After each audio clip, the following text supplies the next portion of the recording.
Welcome back to Wheel Friends, a comedy podcast that exists in the world of bicycling. I'm the host, Craig Richards. Today's episode is shorter because it is Labor Day weekend, and I'm all alone.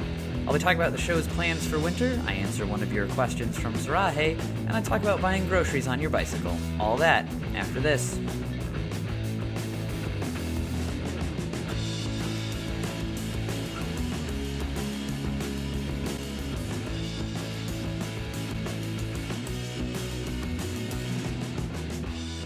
Back in episode 12 with Eli, I was talking about a bicycle crash that I got in. Basically, I went over my handlebars jumping a bike, and I crashed into the ground.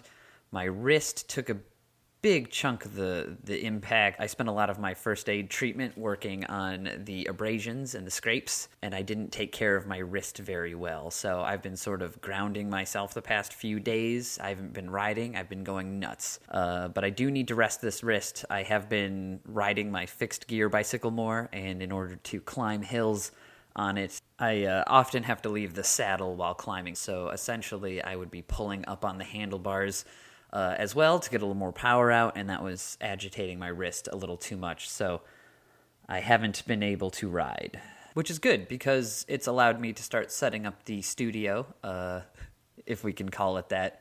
But basically, since it's going to be winter in Michigan very, very, very soon, and it's going to be snowing in 2 months probably, I've been slowly purchasing upgrades. I don't know if you noticed, the past couple episodes, I went from recording on a cell phone using cheap $6 lapel mics to full-on recording using the Zoom H1. Needless to say, with winter coming in Michigan, I can probably only get a couple episodes out of riding your bike in the snow.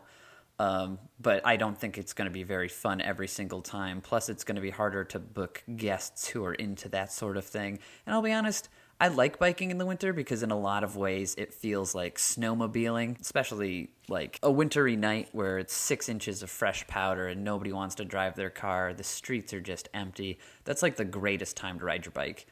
But, that isn't always going to be predictable. It's not going to be always conducive to recording and riding and doing the podcast. So I've been starting to purchase items to build out the studio in the basement. Obviously, I haven't gotten any soundproofing up, which explains the echo, and I'm very, very, very sorry. But I think it'll be a lot easier to record. Already, I am geeking out about how easy it is going to be to edit down here as opposed to doing the field recording, especially since it's just me today. I think it's going to be possible to start doing multiple episodes a week, as opposed to just the one short one. It'll at the very least it'll be a 15 to 20 minute episode, and then another 7 or 8 minute episode where either I'm talking to one person about one specific thing for a couple minutes, or a review. I don't know. It's sky's the limit. It's my show. I can do what I want. I'll figure that out when we get there, and I think you're gonna like it no matter what. So anyway, back when that Sarahah thing was wicked popular a couple weeks ago, I set one up for the Wheel Friends.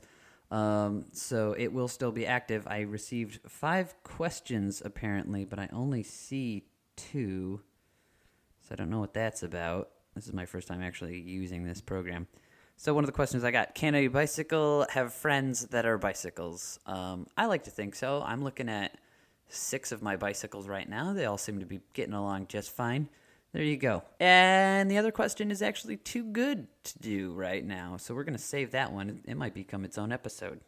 Thank you, question asker. Here is a question from Yahoo Answers. This question asker is named. Show me their name. It is not working. Douglas asks, any tips on grocery shopping and biking home?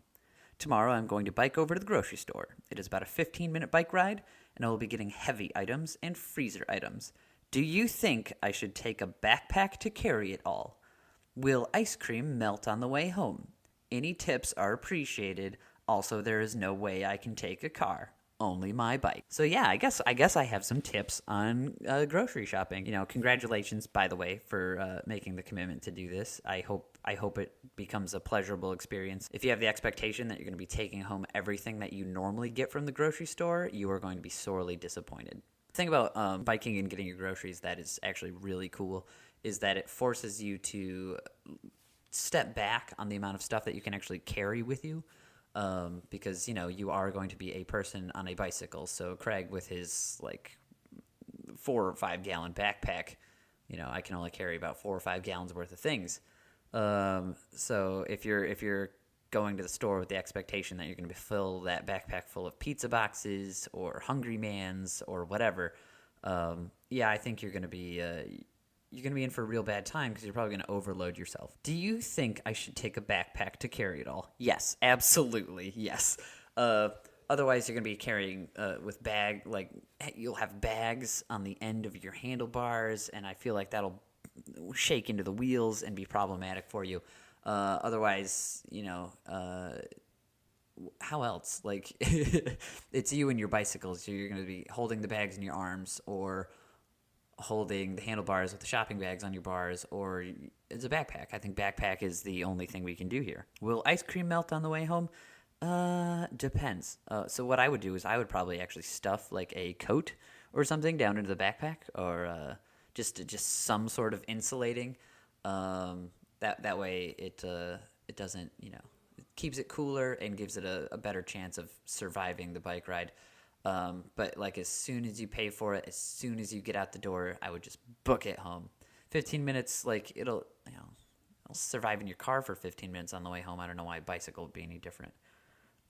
If you are getting lots of heavy stuff and freezer items, those will at least stay cool back there. Otherwise, I think you can buy like a cinch bag with like a little cooler in it for like smaller items. And, maybe don't buy a whole gallon of ice cream. Maybe just get like a pint, dog.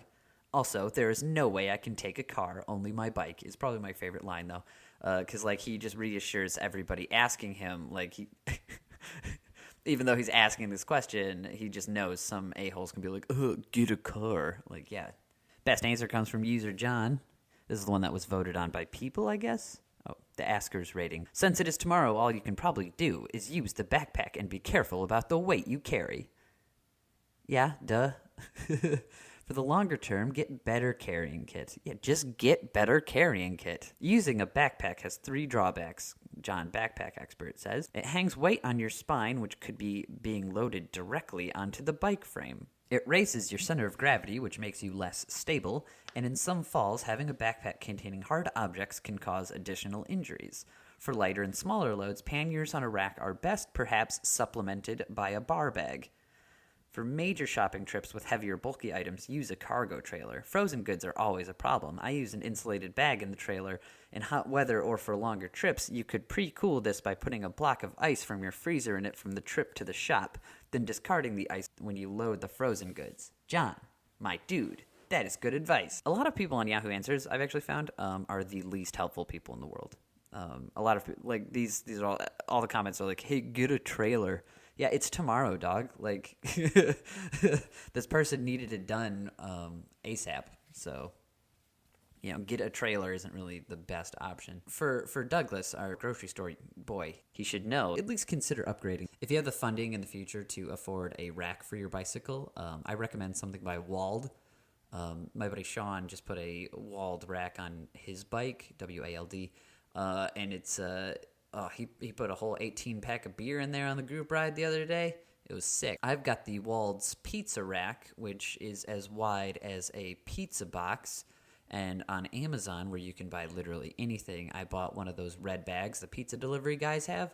So I can actually bike to the store and pick up flamin' hot pizza, toss it in my bag, throw it on my rack, and then bike home. So, there are options out there. All right, I think that's going to do it for us today. Just want to thank Cold Brew 45, Mo, and my dude, Nasty Nate, for the awesome reviews on iTunes. Cold Brew, Eli really liked hearing that your favorite episodes had him as the guest. That was a real ego stroke for him. Also want to extend some gratitude to Jonathan and Christopher for reviewing us on Facebook, as well as anybody tweeting about the show. I do see all of that, and it gives me strength. For any other inquiries about the show, you can send an email to wheelfriendspodcast@gmail.com. Thanks again for listening. We'll see you next week, and as always, go ride your bike.